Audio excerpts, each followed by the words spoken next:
দরজার আড়ালে রীতা দাঁড়িয়ে পুরোটা দেখলো। মায়রার জন্য ভীষণ খারাপ লাগলো। যাহারা যেতেই রীতা দৌড়ে ঘরের ভেতরে আসে। মায়রাকে এখনো মেঝেতে পড়ে থাকতে দেখে হাঁটু মুড়ে বসে মায়রাকে ধরে বলে, মায়রা, এসো, ওঠো। রীতাকে দেখে মায়রা কান্না থামাতে চায়, তবে পারছে না। না চাইতেও চোখ থেকে টুপ টুপ করে পানি গায়ে বেয়ে পড়ে। রীতা মায়রাকে ধরে ধরে উঠিয়ে বিছানায় বসায়। মায়রার কপালের ডান পাশে ফুলে গিয়েছে, ফর্সা গাল মুহূর্তেই কেমন লাল হয়ে গিয়েছে। মায়রা কান্নাগুলো গিলে নেয়। বহু কষ্টে নিজেকে সামলে ঠোঁটের কোণে জোরপূর্বক একটা ছোট্ট হাসি টেনে রীতাকে বলে, কিছু বলবে আপু? রীতা অসহায় চোখে মায়রার দিকে চেয়ে আছে। কি বলবে বুঝলো না। মন খারাপ করে বলে, যাহারা আপা তোমায় মারলো, আমার খুব খারাপ লাগছে। মায়েরা চোখের পানি মুছে বলে, প্রবলেম নেই, আমার চেয়ে তো বড়, বড় বোন হয়ে মেরেছে না হয়, কাউকে বলো না কেমন। রীতা অবাক হয়ে বলে, তুমি নিষেধ করছো কেন মাইরা? তোমাকে কারণ ছাড়া কত কথা শোনালো, আবার মারলো। মাইরার কানে বাজে আশ্রিতা শব্দটা। মাথা নিচু করে বলে, বাদ দাও এসব। ইনায়াপুর বিয়ে আর একদিন পর, এসব বললে ঝামেলা হবে। রীতা কিচ্ছু বলল না। মায়েরা বিছানার এক কোণে গিয়ে বাম কাত হয়ে শুয়ে পড়ল। মায়েরা আর কিছু না বলায় রীতা চুপচাপ বেরিয়ে গেল ঘর থেকে। মায়েরা ফুপিয়ে কাঁদে। এভাবে তার সৎ বাবা তাকে কথা শোনাতো, তবে তার সৎ মা তাকে বাঁচিয়ে নিত। মায়ের কথা আবারও মনে পড়ল। বিড়বিড় করে ডাকে, মা। ইরফান শুদ্ধ বেরিয়ে যাচ্ছিল। ইরফান মায়েরার ঘর পাস করার সময় বাদিকে একবার ঘাড় ঘোরায়। মায়েরাকে উল্টো হয়ে শুয়ে থাকতে দেখে ভুরু কুঁচকে নেয়। শুদ্ধ সামনে এগিয়ে গিয়েছে। ইরফান মোড় ঘুরিয়ে মায়েরার ঘরের দিকে যায়। শুদ্ধ পিছু ফিরে দেখলো ইরফানের কাণ্ড, হেসে বলে, কি রে ভাই, শুধু বাচ্চা বউয়ের কথা ভাবলেই হবে? সিনিয়রদের কথা একটু ভাব। আফটার অল তোর আবার বাচ্চা বউ নয়, সিনিয়র বউ পছন্দ।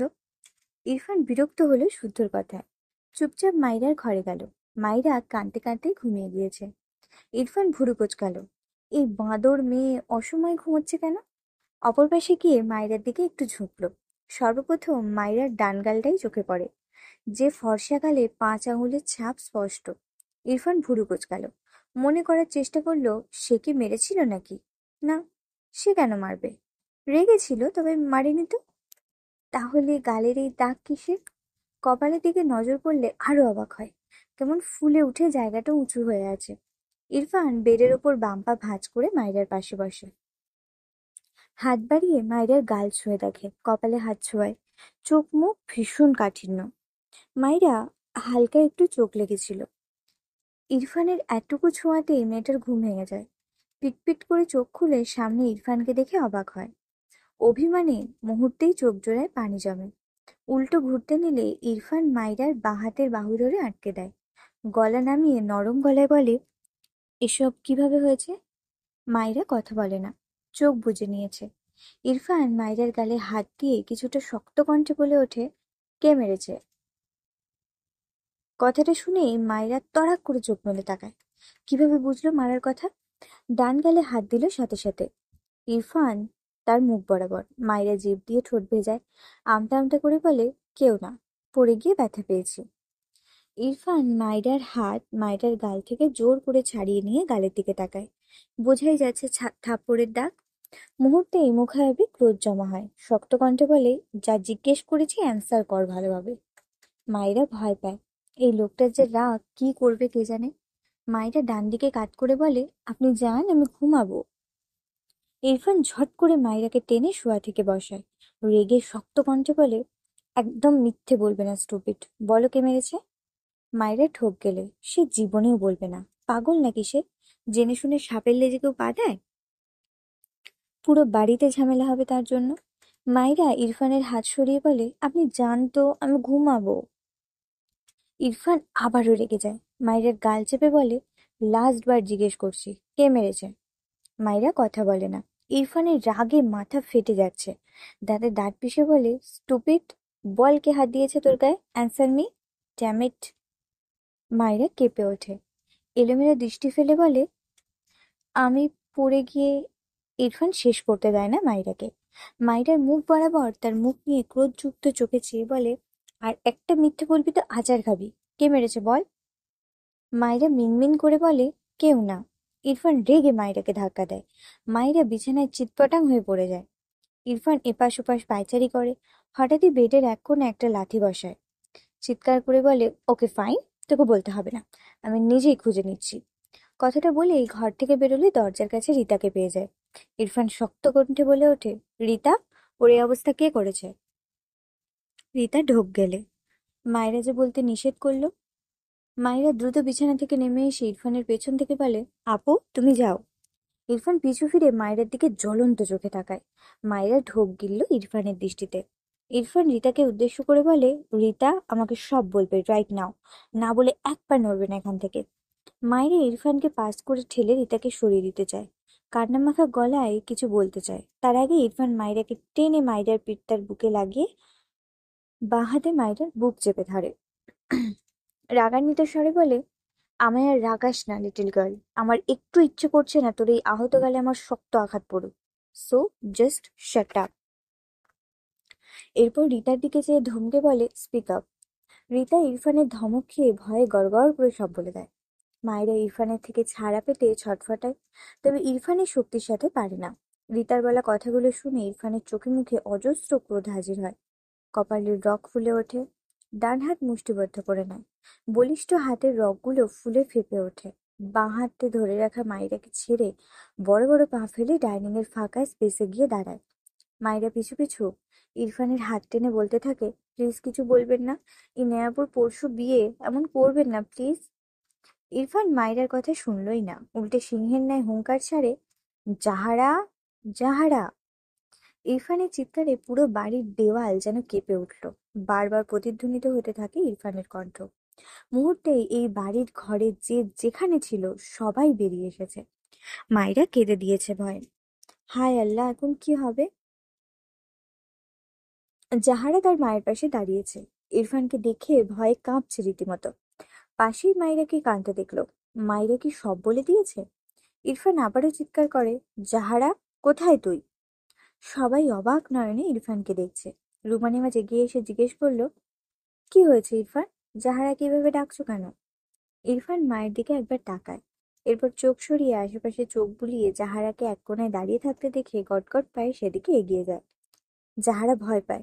খুব ভয় লাগছে ইরফানকে দেখে। প্রচন্ড রেগে আছে। ইরফান জাহারার সামনে দাঁড়িয়ে গলা চড়িয়ে জিজ্ঞেস করে, আমি তোকে লাইক করি? যাহারা মাথা নিচু করে আছে। ভয়ে কাঁপছে রীতিমতো মেয়েটি। ইরফান আগের চেয়েও চিৎকার করে বলে, আমি ওকে ডিভোর্স দিতে চেয়েছি। যাহারা ভেজা চোখে মাথা তুলে কিছু বলতে চায়, তার আগে ইরফান জাহারার ডান গালে কষিয়ে একটা থাপ্পড় মেরে দেয়। জাহারা হুমড়ি খেয়ে পড়ে। পাশে দাঁড়িয়ে থাকা জাহারার মা হতভম্ব হয়ে যান। প্রত্যেকে বিস্ময় চোখে চেয়ে আছে। শুদ্ধ বাইরে বেরিয়েছিল। ইরফানের চিৎকার শুনে ভেতরে এসে জাহারাকে এভাবে মারতে দেখে হতভম্ব হয়ে যায়।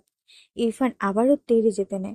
মায়েরা দৌড়ে ইরফানের সামনে দাঁড়িয়ে দু হাতে ইরফানের পেট জড়িয়ে কেঁদে বলে, প্লিজ এমন করবেন না, থামুন। পেছন থেকে শুদ্ধ দৌড়ে এসে ইরফানকে পেছন থেকে টেনে ধরে। হাঁপানো কণ্ঠে বলে, ইরফান কি করছিস, দাঁড়া। ইরফান জ্বলন্ত চোখে জাহারার দিকে চেয়ে আছে। জাহারার মা রুমা নেওয়াজ এক প্রকার দৌড়ে এসে জাহারাকে টেনে তোলায় ব্যস্ত হয়। ইনায়া অবাক হয়ে মাইরা, তার ভাই আর জাহারাকে দেখছে। দ্রুত পায়ে জাহারার কাছে গিয়ে হাঁটু মুড়ে বসলো। জাহারার চোখের পানির বাঁধ ভেঙে গিয়েছে। ইনায়ার সব মাথার উপর দিয়ে যাচ্ছে। জাহারা, মাইরা এভাবে কাঁদছে। ইরফান এত ভয়ঙ্কর ভাবে রেগে আছে। সব মিলিয়ে তার নিজেকে কেমন যেন এলোমেলো লাগলো।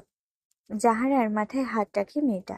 শুধু ইরফানকে টেনে দূরে নিয়ে যায়। মায়েরা ইরফানকে ছেড়ে দাঁড়ায়। চোখ মুখ লাল হয়ে গিয়েছে মেয়েটার। তারেক নেওয়াজ বিস্ময় কণ্ঠে বলে ওঠে, ইরফান, এসব কি ধরনের অসভ্যতামি? ইরফান চিৎকার করে বলে, ওর সাহস কি করে হয় আমার ওয়াইফের গায়ে হাত তোলার? ওর হাত ভেঙে গুড়িয়ে দেবো আমি। কথাটা বলে ইরফান আবারও তেড়ে যেতে চায়। শুদ্ধ ইরফানকে টেনে ধরে রেগে বলে, ইরফান দাঁড়া, ও তোর খালাতো বোন। ইরফান শুদ্ধকে ধাক্কা দেয়। রাগে হিতাহিত জ্ঞান হারিয়ে ডাইনিং টেবিলের উপরে যুক্তহীন ভারী কাঁচ তুলে উল্টে ফেলে দেয়। এত ভারী কাঁচ মেঝেতে পড়ে কয়েক টুকরো হয়ে চারিদিকে ছড়িয়ে ছিটিয়ে যায়। নিস্তব্ধ বাড়িময় কাঁচ ভাঙার ঝনঝন শব্দ বাজতে থাকে। ইরফান আগুনের ফুলকির ন্যায় লালিত চোখ জোড়ায় চেয়ে অগ্নিঝরা কণ্ঠে চিৎকার করে বলে, আমার ওয়াইফের গায়ে কোন সাহস ও হাত তুলেছে? সে ইজ মাইন। ওকে মারবো, কাটবো, যা ইচ্ছা করবো। অন্য কেউ না। আই রিপিট, অন্য কেউ না। ওর গায়ে কেউ ফুলের টোকা দিবে না। সে রাইট আমি কাউকে দিইনি। আমার বাবা মাকেও না। আন্ডারস্ট্যান্ড? ইরফানের তীব্র রাগে চিৎকার করে বলা কথা সকলে কেঁপে ওঠে। নিস্তব্ধ হয়ে বিস্ময় চোখে ইরফানের দিকে চেয়ে থাকে। সকলের চোখ মুখে অজানা কৌতূহল। জাহারা মাইরাকে মেরেছে? কেন? ইরফান মেঝেতে বসা ফুপানে জাহারার দিকে চেয়ে রাগান্বিত স্বরে বলে, ও কোন সাহসে বলেছে আমি আমার ওয়াইফকে ডিভোর্স দিতে চাই? দুহাতে মাথার চুল টেনে চিৎকার করে বলে, সে কোনো আশ্রিতা নয়, সে ইজ মাই ওয়াইফ। শুনেছো সবাই? আমার ওয়াইফকে আমি এবারে স্টোর রুমে রাখবো নাকি গেস্ট রুমে রাখবো নাকি আমার বেডরুমে রাখবো, ইটস মাই চয়েস। সেই কৈফিয়ত আমি কাউকে দিব না, কাউকে না। ইরফানের চিৎকার করে বলা কথাগুলো বদ্ধ দেওয়ালে গিয়ে তীব্র বেগে ধাক্কা খায়। প্রত্যেকের চোখ মুখ বিস্ময়ে ভরপুর। ইরফান চোখ বুজে ফোঁস করে শ্বাস ফেলে। একটু থেমে নিজেকে শান্ত করার বৃথা চেষ্টা করে। মাথা তুলে মাইরার পানে তাকায়। চোখ মুখ ফুলে কেঁদে কেটে মুখের অবস্থা নাজেহাল মেয়েটার। ইরফান মাইরার কান্নামাখা লালিত মুখ পানে চেয়ে ঠান্ডা গলায় দৃঢ় কণ্ঠে বলে, সময় হলে সে তার গন্তব্যে ঠিক পৌঁছে যাবে। প্রয়োজনে গোটা পৃথিবী তার গন্তব্যস্থল চিনবে। মাইরা অবাক হয়ে ইরফানের দিকে চেয়ে আছে। বুঝলো কি ইরফানের কথার অর্থ? ছোট মাথায় এত কঠিন কথা ঢুকলো না বোধহয়। তবে কোথাও একটা ভীষণ রকম স্বস্তি পায়। চোখ থেকে টুপ করে কয়েক ফোঁটা পানি গড়িয়ে পড়ে। ইরফানের চোখে চোখ পড়ে। মাইরা তাকিয়েই থাকে। তবে ইরফান সাথে সাথেই চোখ সরিয়ে নেয়। তারেক নামাজ বিস্ময় কণ্ঠে বলে, জাহারা মাইরাকে মেরেছে? ইরফান তার বাবার কথার উত্তর করলো না। জাহারার দিকে চেয়ে রাগান্বিত স্বরে বলে, ফার্দার যদি কেউ আমার ডিভোর্সের কথা ভুলে উচ্চারণ করেছে তবে তার জিভ কেটে হাতে ঝুলিয়ে দিতে একবারও ভাববো না। Mind it. রুমানে মাঝ জাহারাকে ছেড়ে ইরফানের সামনে দাঁড়িয়ে শক্ত কণ্ঠে বলে, দুদিনের বউয়ের কথা শুনে আমার বোনের মেয়ের গায়ে হাত তুলতে তুমি একবারও ভাবলে না? রুমা নেওয়াজের কথায় মাইরা মাথা নিচু করে নেয়। চোখ বেয়ে জল গড়ায়। তার জন্য এই পুরো ফ্যামিলিটাতে অশান্তি হচ্ছে ভেবেই কেমন দম বন্ধ লাগলো তার। ইরফান চোখ বুজে নেয়।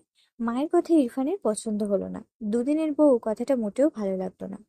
আগুনে ঘি ঢালার ন্যায় কাজ করলো যেন। রাগ তরতর করে বেড়ে গেল। মাকে কোনো উত্তর তো দূর, তাকালো না পর্যন্ত। রোমা নেওয়াজ দীর্ঘশ্বাস ফেলে বললেন, যাহারা তোমাকে পছন্দ করে ইরফান, তুমি। রুমা নেওয়াজের কথার মাঝে ইরফান রাগে চেয়ারে একটা লাথি মেরে চিৎকার করে বলে, তো আমি বলেছি আমাকে লাইক করতে? প্লিজ আম্মু, কারো হয়ে সাফাই গিয়ে আমার রাগ আর বাড়িও না। ইরফানের কাণ্ডে রুমা নেওয়াজ চুপ হয়ে গেলেন। তারেক নেওয়াজ এগিয়ে এসে আদেশের সুরে বললেন, শুদ্ধ, ইরফানকে এখান থেকে নিয়ে যাও। শুদ্ধ তার মামার কথা মেনে ইরফানের হাত টানলে শুদ্ধর হাত ছাড়া দিয়ে ছেড়ে দেয়।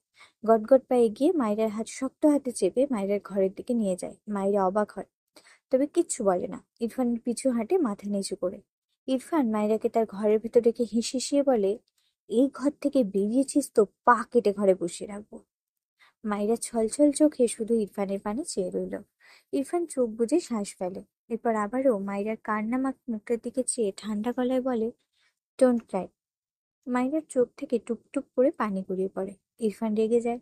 দুহাতে মাইরার কাঁধ চেপে দাঁতে দাঁত পিষে বলে, স্টুপিড, স্টপ ক্রাইং। মাইরা হঠাৎই ইরফানের বুকে কপাল ঠেকিয়ে ফুপিয়ে ওঠে। দুহাতে ইরফানের বুকের কাছে শার্ট মুঠো করে আঁকড়ে ধরে ফুপিয়ে কাঁদে। ইরফান স্তম্ভিত হয়ে যায়। মাইরার কাঁধ থেকে ধীরে ধীরে হাত সরিয়ে নেয়, শুকনো ঢোক গেলে। মাইরা ওভাবেই ফুপিয়ে কতক্ষণ যে কাঁদলো, কেন কাঁদলো জানে না। কেঁদে কেটে ইরফানের সাদা শার্ট পুরো ভিজিয়ে ফেলে। ইরফান শক্ত হয়ে দাঁড়িয়ে আছে। লম্বা শ্বাস টেনে এক পর্যায়ে মাইরাকে টেনে তার থেকে সরিয়ে দেয় ইরফান। মাইরার চোখ বুজে আছে, কান্নার তোড়ে থেকে থেকে কাঁদছে। ইরফান ডান হাতে মাইরার গালে গড়িয়ে পড়া পানি মুছিয়ে দেয়। নরম গলায় বলে, you know, I don't like you because you are a little girl. মাইরার রাগ হয়। দুহাতে ইরফানের পেটে ঠেলে ধাক্কা দেয় ফোপাতে ফোপাতে। ইরফানকে তো সরাতে পারলই না, উল্টে মাইরা নিজেই দুপা পিছিয়ে যায়। ইরফান মাইরার হাত দুটোর দিকে চেয়ে আছে। দৃষ্টি ঘুরিয়ে মাইরার নত মুখ পানে তাকায়, সামান্য ঠোঁট বাঁকায়, বিড়বিড় করে, লিটল গার্ল। এরপর বাঁ হাতে মাইরাকে টেনে তার সাথে চেপে ধরে। এরপর সেভাবে এগিয়ে গিয়ে মাইরার ঘরের ফ্রিজ খুলে বরফ বের করে। এরপর বরফ মাইরার ডান গালে লাগালে মাইরা কেঁপে ওঠে, কিচ্ছু বলে না। ইরফানের থেকে নিজেকে ছাড়াতে চায়, পছন্দ করে না, তাহলে এসব কি? মাইরার খুব রাগ হয় এই লোকটার উপর। পছন্দ করে না বলবে কেন? এতেই তার রাগ আকাশ ছুঁয়েছে।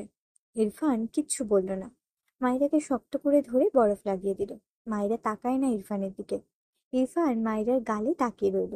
এই মেয়ের একটুতেই এমন জখম হয় কেন বুঝে পায় না। মোমের শরীর মনে হয়। কপালে বরফ ঠেকিয়ে রাখলো। মাইরার চোখ থেকে পানি গড়ায়। সে যে কেন কাঁদছে নিজেই বুঝে পায় না। ইরফান বেশ কিছুক্ষণ মাইরার কপাল গালে বরফ দিয়ে দিল। এরপর মাইরাকে ছেড়ে মাইরার বাম গাল হাত দিয়ে গম্ভীর গলায় বলে, কাঁদতে নিষেধ করেছি। আপাতত কোথাও দাগ বসানোর মুড নেই, সো স্টপ ক্রাইং। মাইরা তার গাল থেকে ইরফানের হাত সরিয়ে ইরফানের থেকে দূরে সরে দাঁড়ায়। মাথা নিচু করে দু হাতে চোখ মুখ মুছে নেয়।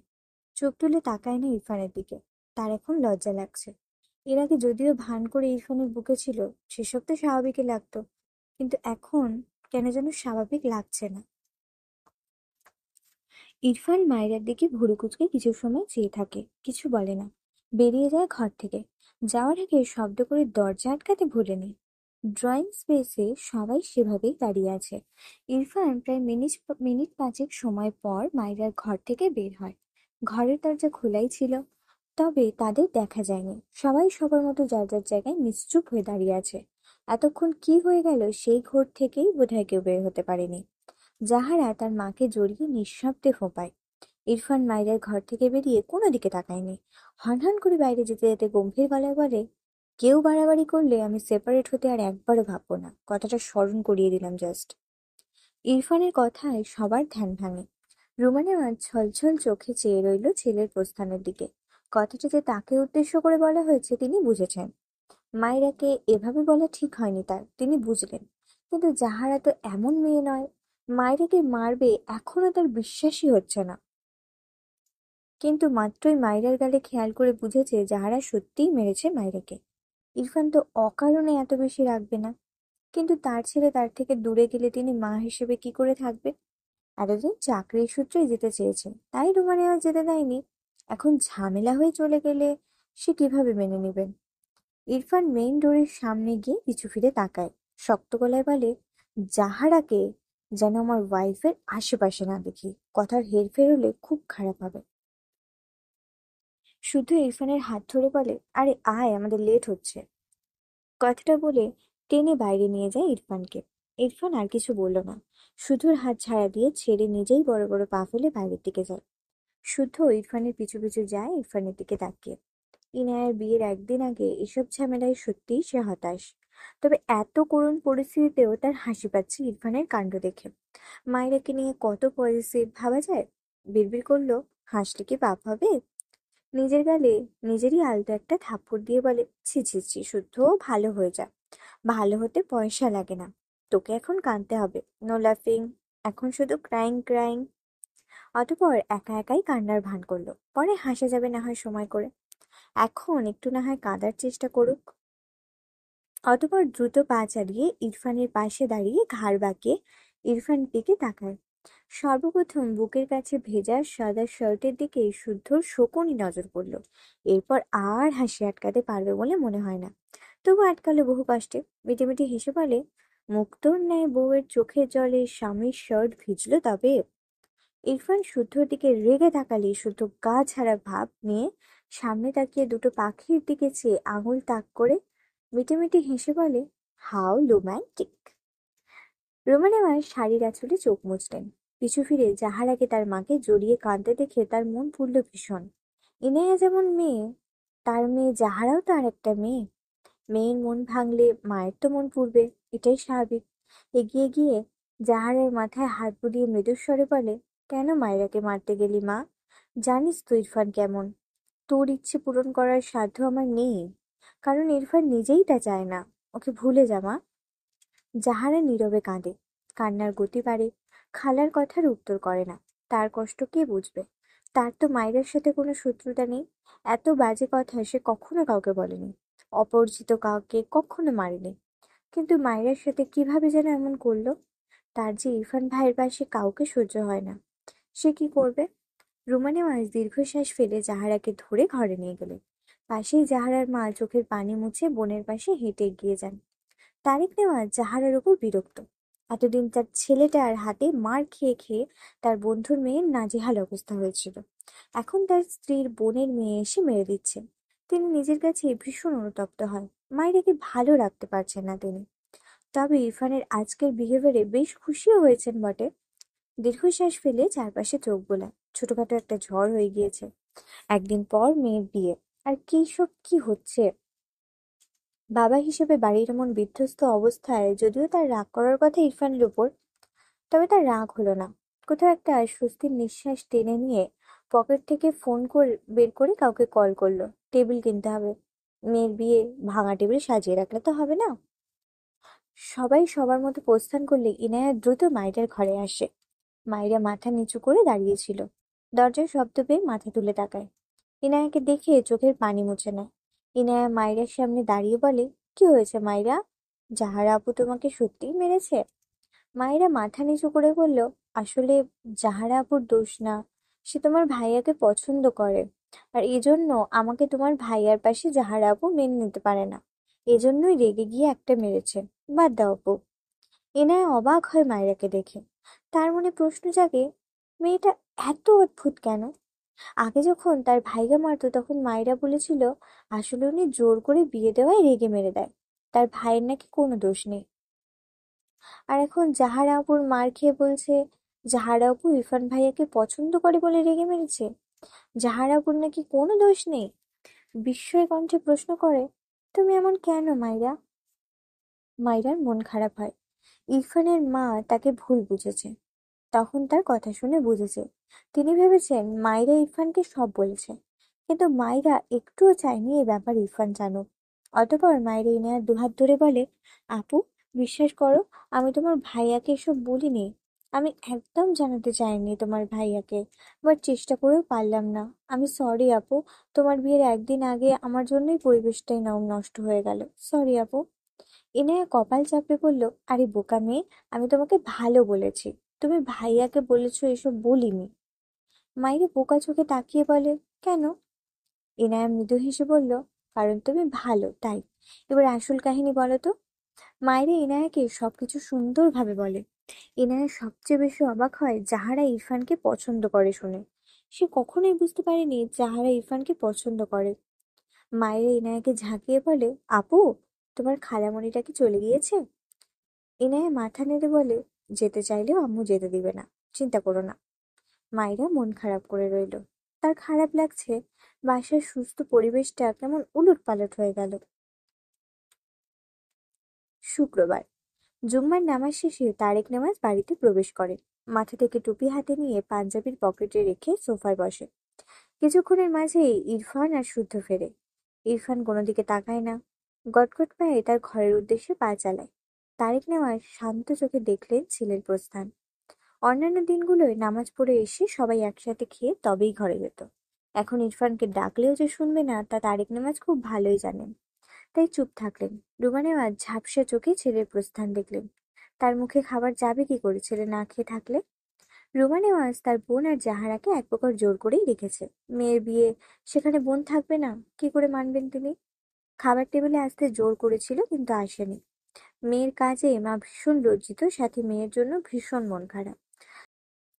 আজ আরো আত্মীয় স্বজন আসলে জাহারার মন একটু আধটু ভালো হবে ভেবে একটু স্বস্তি পান। কিন্তু তার ছেলেকে কি করবেন? সে যে কারো কথা শোনে না। কখন খাবে ছেলেটা? রাতে খাবে? তাও জানেন না। দীর্ঘশ্বাস ফেলে তিনি তার ঘরের দিকে এগিয়ে যান। শুদ্ধ বাম হাত পকেটে গুজে ভাবছে কি করা যায়। তার মামাকে দেখলো, মামির প্রস্থান দেখলো। আজ সকালের ঘটনার পর ইরফান এখানে বসে খাবে, ইহা তো বিলাসিতা। তবে কিছু একটা ভেবে মুচকি হাসলো। মায়ের ঘরের দিকে পা চালায় শুদ্ধ। ভিড়ানো দরজায় নক করে বলে, মাইরা, আছো? মাইরা ঘর থেকেই বের হচ্ছিল। শুদ্ধর ডাকে ভিড়ানো দরজা মেলে দাঁড়িয়ে বলে, জি ভাইয়া। শুদ্ধকে ঘরের ভেতরে যেতে হলো না। শুদ্ধ গলা ছেড়ে বলে, ইরফানের ভীষণ মাথা ব্যথা করছে, তুমি কি একটু দেখবে? মায়েরা চিন্তিত হলো। আজ সকালে যা কাণ্ড ঘটলো, মাথা ব্যথা করা অস্বাভাবিক কিছু নয়। মায়েরা শুদ্ধর দিকে তাকিয়ে বলল, আমি দেখছি ভাইয়া। উনি কোথায়? শুধু মনে মনে হাসছে। এরা দুটোই তো সাংঘাতিক প্রেমিক প্রেমিকা মনে হচ্ছে। নিজেকে স্বাভাবিক করে বলে, ওই ঘরেই আছে। দেখো তো কি অবস্থা, সকালে খাইনি, এখনো খেতে চাইছে না, এজন্য হয়তো, বুঝলে? মায়েরা অস্থির কণ্ঠে বলে, আচ্ছা ভাই, আমি দেখছি। কথাটা বলে দ্রুত পায়ে রান্নাঘরে গেল। ডাইনিং এ দেখলো কেউ নেই, টেবিলে খাবার সাজিয়ে রাখা। মায়েরা হয়তো বুঝলো অন্যদিন হলে এতক্ষণে সবাই খেতে বসে যেত। দীর্ঘশ্বাস ফেলে রান্নাঘরে গিয়ে ইরফানের জন্য এক মগ কফি করে আনে। শুদ্ধ মিটমিটি হাসছে। বাহ, খুব উন্নতি হয়েছে তো এদের। মায়েরা সিঁড়িতে এক পা রেখেও পিছিয়ে আসে। এই লোকের যে রাগ, সকালের কথা মনে পড়লে এখনো ভয় লাগে। ভাবলো সে না যাক, শুদ্ধ তো আছেই, শুদ্ধ গিয়ে দিয়ে আসো কফটা। এই ভেবে পিছিয়ে আসে। শুদ্ধর সামনে দাঁড়িয়ে বলে, ভাইয়া, আপনার ভাইকে এটা দিয়ে আসুন। শুদ্ধ সোফায় বসে ফোন স্ক্রোল করছিল। মায়েদের কথায় চোখ তুলে তাকায়। সোজা হয়ে বসে বলে, কিছু বললে মাইরা? মায়েরা কফির মগ এগিয়ে দিয়ে বলল, আপনার ভাইকে এটা দিয়ে আসুন। মাথা ব্যথা করছে বললেন যে। শুদ্ধ মৃদু হেসে বলল, তুমি যাও মাইরা, আমি একটা ইম্পর্টেন্ট কাজ করছি। কথাটা বলে আবারও ফোনে ব্যস্ত হয়ে যায়। মায়েরা অসহায় চোখে তাকায়। এখন তাকেই যেতে হবে। নিরুপায় হয়ে সে নিজেই এগিয়ে গেল। মাইরা ইরফানের ঘরের সামনে দাঁড়িয়ে আছে। ভিড়ানো দরজা ঠেলে ভেতরে উঁকি দিয়ে চারপাশে চোখ বুলায়। ইরফানকে ঘরে না দেখে ভুরু কুঁচকাল। নেই তো।